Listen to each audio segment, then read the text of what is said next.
Hi everyone, तो कैसे आप सब। आई होप कि आप लोग मस्त स्वस्थ एवं दमदार होंगे। तो आज हम बात करेंगे क्लास 10th का केमिस्ट्री का सेकेंड चैप्टर, जिसका नाम है अम्ल भस्म एवं लवण। और इसका एक छोटा सा टॉपिक जिसका नाम है कि हमारे दैनिक जीवन में पीएच का महत्व। हमारे दैनिक जीवन में पीएच का महत्व। तो इससे पहले हम बात कर लेते हैं, डिस्कशन कर लेते हैं प्रिपरेशन के ऊपर कि क्लास 10th का प्रिपरेशन कैसे चल रहा है। तो क्लास 10th का प्रिपरेशन ऐसा चल रहा है कि रातों का नींद हराम है और दिनों का क्या चैन हराम है। ऐसा ही चल रहा है हमारा प्रिपरेशन। ठीक। तो अगर बात कीजिए प्रिपरेशन का, तो प्रिपरेशन अभी से ही हम ये नहीं बोल रहे कि अभी से ताबड़तोड़ मेहनत कीजिए। जी नहीं, हम ये भी नहीं बोल रहे कि अभी से आप 10 घंटे पढ़िए, 12 घंटा पढ़िए, 8 घंटा पढ़िए। ये तो पॉसिबल ही नहीं है। बिकॉज हम अपने स्टूडेंट लाइफ में कभी भी 8 घंटा सेल्फ स्टडी नहीं किए। हाँ, क्लास व्लास लेके 8 घंटा 10 घंटा ये प्रॉपर है। बिकॉज आप लोग क्लास भी करते होंगे, तो डेली क्लास करते होंगे, तो एटलीस्ट 4 से 5 घंटा डेली क्लास ही हो जाता होगा। उसके बाद आपको क्या करना पड़ता है? उसके बाद आपको क्या करना पड़ता है? रिवाइज करना पड़ता है। क्या करना पड़ता है? रिवाइज। अब रिवाइज कितने घंटा करना चाहिए? तो कम से कम 3 घंटा। हम ये नहीं बोल रहे कि आप 10-10 घंटा करिए, 8 घंटा करिए। जी नहीं, 6 घंटा भी नहीं बोल रहे। हम कितना बोल रहे हैं? 3 घंटा सिर्फ। लेकिन 3 घंटा जो आप रिवाइज कर रहे हैं ना, उसको पूरा एफर्ट के साथ, एफर्ट मतलब पूरा डेडिकेशन के साथ, उसमें ज्यादा इधर उधर का बातें नहीं है। जितना भी दिमाग है, जितना भी कंसंट्रेशन है, वो किसके ऊपर लगाना है? पढ़ाई के ऊपर। 3 घंटा प्रॉपर पढ़ाई को दीजिए। हर एक सब्जेक्ट 6 सब्जेक्ट है, आधा आधा घंटा। अगर अब भी से ये लगातार आधा आधा घंटा अब पर सब्जेक्ट को दे रहे हैं ना, तो समझिए आगे जाके बहुत अच्छा हो पाएगा। बहुत अच्छा मतलब सच में बहुत अच्छा हो पाएगा। अपना प्रिपरेशन समझिएगा कि अब सबसे टॉप लेवल पे है। अब ये नहीं कि 6 घंटा पढ़ लिया, नींद आते हैं तो भी पढ़ रहे हैं, पता चलेगा नींद आते हैं तो भी पढ़ रहा है, तो पता चलेगा दिमाग में कुछ घुसा ही नहीं। सारा का सारा जो पढ़ाई किया कहाँ गया? वेस्ट, बर्बाद गया। तो पढ़ाई को अपना कंटिन्यूअसली करते रहिए। और ये नहीं कि ज्यादा पढ़ना है, थोड़ा पढ़ना है, बट इफेक्टिव पढ़ना है। थोड़ा पढ़ना है, थोड़ा अच्छा से समझ के रिमेम्बर करना है तब। ठीक। और खासकर समझने पे फोकस करना है। रिमेम्बर तो खैर बहुत कम ही करना है, समझने पे फोकस करना है। तो अब हम आते हैं अपने सिलेबस के ऊपर। तो हमारा जो आज का टॉपिक है वो कैचेस पे है। तो अम्ल भस्म एवं लवण। और अम्ल भस्म एवं लवण में भी छोटा सा टॉपिक जिसका नाम है दैनिक जीवन में पीएच का महत्व। तो अब हम बताएंगे दैनिक जीवन में पीएच का महत्व। तो दैनिक जीवन में पीएच का महत्व क्या है? तो हमारे दैनिक जीवन में पीएच का जो महत्व है वो बहुत ज्यादा इम्पोर्टेंट है। मतलब हमारे दैनिक जीवन में पीएच का जो इम्पोर्टेंस है, जो वैल्यू है, वो बहुत ज्यादा है, बहुत ज्यादा इम्पोर्टेंट भी है। बिकॉज अगर पीएच हमारे बॉडी में अगर सही बैलेंस बना के न रखे, तो हमारे बॉडी में ना जाने कितने प्रकार की बीमारियां आएगी, ना जाने हम सर्वाइव कर भी पाएंगे कि नहीं भी कर पाएंगे, वो पूरा ये भी नहीं है। तो सीधे समझिए पीएच का जो मेंटेनेंस होना चाहिए ना, एकदम बिल्कुल परफेक्ट होना चाहिए। अगर हमारे पेट में 1.1 पीएच होना चाहिए, मतलब उतना ही चाहिए, ना तो उससे ज्यादा होना चाहिए, ना ही उससे कम होना चाहिए। मतलब जो पीएच है उसका एकदम परफेक्ट मिलावट होना चाहिए। ठीक। तो अगर बात की जाए पीएच का जो पहला इंपॉर्टेंस क्या होता है, तो पहला इंपॉर्टेंस होता है कि हमारे शरीर में पीएच का महत्व। हमारे शरीर में पीएच का महत्व, शरीर में भी कौन सा? तो पाचन तंत्र में, पाचन तंत्र में पीएच का महत्व। अब आप बोलिएगा पाचन तंत्र में क्या चीज पीएच का महत्व होता है? क्या होता है? सो अब देखते हैं। जैसे हम लोग खाना खाते हैं। अच्छा, खाना पचेगा कैसे? जैसे कि हम जैसे कि क्या लें हम?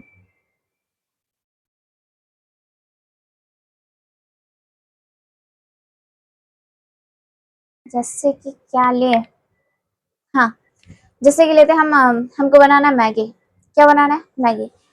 क्या मैगी बनाने के लिए सिर्फ और सिर्फ मैगी चाहिए होता है? इसमें पानी ना डाले तो क्या सारा चीज हो जाएगा? नहीं। मैगी बनाने के लिए हमको प्रॉपर अमाउंट में क्या चीज चाहिए? पानी देना पड़ता है। तभी तो मैगी जो होता है वो अच्छे से उबल पाता है, अच्छे से टेस्ट देता है, अच्छा फ्लेवर देता है। किसकी वजह से? वाटर अलग अलग प्रकार के मसाला की वजह से। सेम टू सेम हमारा बॉडी होता है। हमारे बॉडी में ये नहीं है कि हमारे बॉडी में जैसे रियल में जो मशीन होता है वैसे मशीन लगा बड़ा था, वो हमारे अंदर में खाना जाता है उसमें चक्के की तरह जैसे आटा पिसाते वैसे, लेके हमारा जो भोजन हम चबाते हैं उसको अच्छे से पीस के तब पाचन किया जाता है, वैसा बात नहीं है। ये नहीं है कि आटा पीसने में तो उसमें कुछ लगता नहीं है, सिर्फ मशीन चाहिए होता है। लेकिन हमारे बॉडी में ना पचाने के लिए एक अम्ल आता है। क्या चीज आता है? अम्ल। और जिसका नाम है हाइड्रोक्लोरिक अम्ल। हाइड्रोक्लोरिक अम्ल मतलब हमारा बॉडी है, हमारे बॉडी में खाना को पचाने के लिए एक अम्ल होता है जिसका नाम है हाइड्रोक्लोरिक अम्ल। और इसका जो पीएच होता है ना वो कितना होता है? 1.1। 1.1 क्या होता है? 1.1। ठीक। अब कभी कभी होता है कि हम तो नॉर्मल खाना खाते हैं तो ये ऐसे ही रहता है, हमारा खाना खाते हैं चबाते हैं अंदर जाता है, हमारा जो 1.1 वाला पीएच वाला 1.1 पीएच का जो HCl होता है वो हमारे बॉडी में जितना भी खाना होता है उसको डाइजेस्ट करता है और उसके बाद प्रॉपर हमारा बॉडी काम करते रहता है। लेकिन कभी कभी ये भी हो जाता है कि कभी कभी हमारा बॉडी, हम कहीं गए कोई पार्टी सार्टी में और बहुत ज्यादा खा लिए, बहुत ज्यादा मतलब सच में बहुत ज्यादा खा लिए। इधर देखा बर्गर है, लो। इधर देखा चाउमीन है, वो भी लो। इधर देखा आइसक्रीम है, वो भी लो। मतलब सारा बहुत ज्यादा खा लिया। अब ज्यादा खा लिए इसका मतलब क्या? हमारा हमारे जो पेट में जो पचाने का जो क्षमता था वो मान लेते हैं 300 ग्राम का था, लेकिन हम उस दिन खा बहुत ज्यादा लिए। अब बहुत ज्यादा खा लिए इसका मतलब उतना पचाने का क्षमता था, कुछ तो बच जाएगा। अब उसको क्या करना पड़ेगा? तो जो बच जाता है उसमें डाइजेस्ट तो करता है, ये नहीं कि डाइजेस्ट नहीं करता है, डाइजेस्ट करता है लेकिन अच्छे तरीके से नहीं कर पाता है। क्योंकि जब हम ज्यादा खाना खा लेते हैं या फिर ज्यादा हमारे बॉडी में अब भोजन की मात्रा चली जाती है तो क्या होता है? तो हमारा जो बॉडी होता है वो एक्स्ट्रा पीएच एक्स्ट्रा अम्ल निकालता है। अम्ल HCl तो निकल रहा है जिसका पीएच वैल्यू 1.1 है। लेकिन जब हम ज्यादा खाते हैं तो इसका वैल्यू ना कुछ बढ़ जाता है। क्या कर लेता है? बढ़ जाता है गुस्सा से, बिकॉज ज्यादा खा लोगे तो पीएच HCl भी गुस्सा हो जाता है। गुस्सा से क्या करेगा? अपने अमाउंट को क्या करेगा? थोड़ा सा बढ़ा लेता है। अब जैसे अपने अमाउंट को बढ़ाएगा तो क्या होगा? आपके पेट में गैस बनेगा, दर्द स्टार्ट होगा। तो यही होता है। अरे इसको अब अगर इतना तो हम समझ गए कि गैस बनना स्टार्ट हो गया, लेकिन गैस बनना स्टार्ट हो गया ऐसा थोड़ी ना कि हमेशा गैस ही बनते रहेगा। इसका कुछ ना कुछ इलाज किया जाता है ना। तो उसका इलाज वही होता है, पहले तो हमारा बॉडी इलाज करना शुरू करता है जिसका नाम है लाड़। क्या चीज नाम है? लाड़। और हमारे लाड़ में, लाड़ जो होता है वो हमारा लाड़ क्षारीय होता है, मतलब टेस्ट में थोड़ा सा कड़वा होता है। अब इतना ज्यादा ये अम्लीय है 1.1, मतलब बहुत ज्यादा अम्लीय है। और हमारे लाड़ में तो खैर लाड़ तो बहुत ज्यादा कम भासमीय होता है। तो ये दोनों अगर मिलने का कोशिश भी करता है ना तो भी अम्लीय पूरा खत्म नहीं हो पाता है।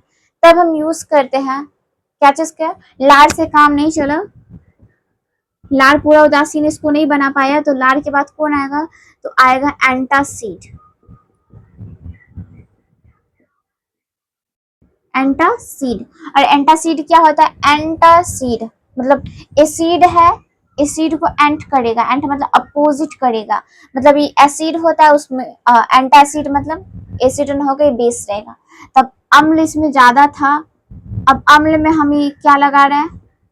क्षार लगा रहे हैं, भस्म लगा रहे हैं। अब अम्ल को भस्म के साथ मिक्स करेंगे तो क्या बना देगा? उदासीन बनाएगा। और जैसे ही हमारे बॉडी में इसका उदासीन बनेगा तो समझ जाना है कि गैस खत्म हो जाएगा। क्या चीज हो जाएगा? खत्म। और हमारी जो बॉडी है वो प्रॉपर काम करने लगेगा। तो हमको बस यही लिखना है कि हमारे बॉडी में भोजन को पचाने के लिए एक अम्ल होता है जिसका नाम होता है HCl। और इसका जो पीएच मान होता है वो 1.1 के आसपास होता है। ठीक। कभी कभी हमारे कभी कभी हम अतिरिक्त भोजन करने के कारण हमारे बॉडी में जो HCl की जो मात्रा होती है वो मात्रा नहीं बढ़ती है, लेकिन HCl का जो पीएच मान होता है वो क्या हो जाता है? बढ़ जाता है। और HCl का पीएच मान बढ़ने के कारण जो अगर हम इसको प्रॉपर इलाज प्रॉपर एंटासिड ना दे या फिर कोई क्षार ना दे तो क्या करेगा? तो हमारे दांत है, बनाने नहीं आता, जैसे बन रहा वैसे समझना है। ये हमारा दांत है, दांत का जो ऊपर वाला जो लेयर होता है उसमें क्या करना पड़ेगा? क्षय करना। मतलब इसमें धीरे धीरे इसको तोड़ना स्टार्ट करेगा, धीरे धीरे इसमें छेद करना स्टार्ट करेगा, होल बनाएगा। तो इसीलिए बोला जाता है कि जैसे ही HCl का मान बढ़ेगा हमारे दांतों को क्या करेगा? ये नष्ट करने लगेगा, धीरे धीरे करेगा। तो वही है कि जो होता है वो HCl का मात्रा बढ़ जाता है जिसके कारण एनामेल क्षय होने लगता है। इस जिसके कारण हमारे पेट में दर्द भी होने लगता है और गैस बनने लगता है। इस स्थिति में हमारा जो लार होता है वो अतिरिक्त अम्लीय को कैचेस बनाने की कोशिश करती है, उदासीन बनाने की कोशिश करती है, लेकिन लार ज्यादा क्षारीय न होने की वजह से उदासीन वो बना नहीं पाता है। तब हम यूज करते हैं एंटासिड। एंटासिड मतलब इनो जो आता है उसमें भी वो भी एंटासिड ही होता है। और एंटासिन क्या होता है, तो वो एक क्षारीय होता है।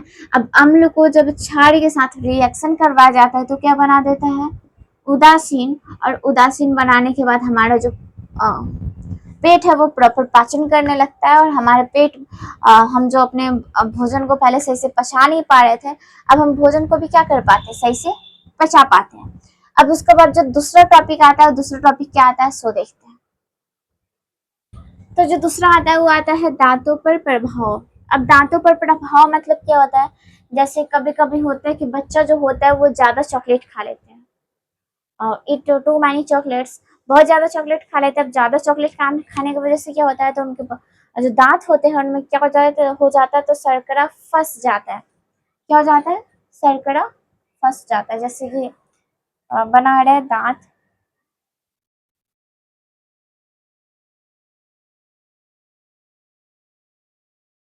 समझना ही दांत है। अब जब चॉकलेट खाते हैं तो ये छोटे छोटे होल में क्या हो जाते हैं, फंस जाते हैं। ठीक, अभी ज्यादा फंस जाता है। अगर इसको सही से ब्रश ना किया जाए तो क्या होता है, सो पता करते हैं।